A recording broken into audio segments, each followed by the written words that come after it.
Hey Rob, Hello, Kurt. where are we today? We are still in Springfield, Missouri. You know what? It's hot here today. It is, and it's lucky Yes. that we brought our umbrella guy. Yeah, man. This guy right here, we're bringing our film crew, man. This is awesome. Thank you for the umbrella guy. We're gonna address him as umbrella guy. So if you're not shaded, let him know. You can move it a little bit. Perfect. Thank you.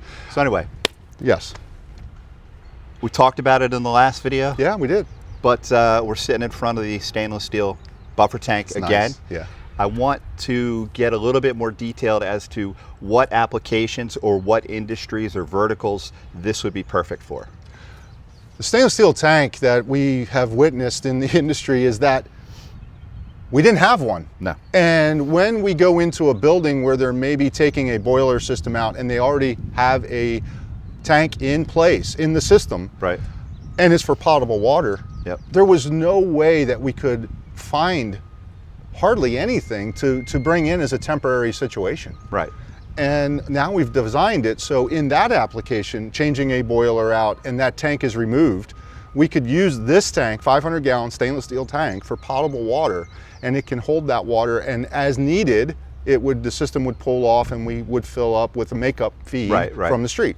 Which is what you need with a domestic application. Absolutely, yeah. Obviously, somebody opens up a faucet, the tank level goes down, Yeah. you need a way to Fill it put back the up. makeup water back in there. Yep. What other applications besides, the ones we're thinking of now, where people are taking showers or using their kitchen sinks and they need hot water, what other, like outside the box reasons would we use this tank?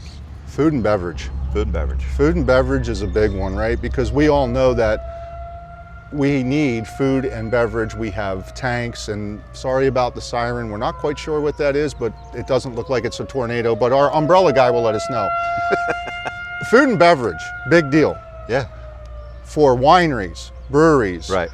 any Distilleries, kind of beverage facility that has a storage tank that they need to have either A, hot water, or B, cold water. Yeah. Because we could store either or in this tank. Right. Okay. And it's FDA approved, all of that stuff, because we're using 3/16 stainless Absolutely. on this guy. Did I say that right? 3/16? 3/16 stainless. Yes. 3/16 stainless. And we have supply and return. We have total of 2 supply, 2 return. On the other side of the tank, you'll see that as well. Forklift pockets, lifting, all of that good stuff for this unit. And the ability to drop makeup water in it as well. Absolutely, can do that. This tank you'll need for Hydro Heat Pro and or your chillers. Right. DryAir has them for you available, and I think we ought to get out of here because those sirens are still going off. Yeah, I'm not not sure sure what's what's going happening. We'll talk to you soon. See ya.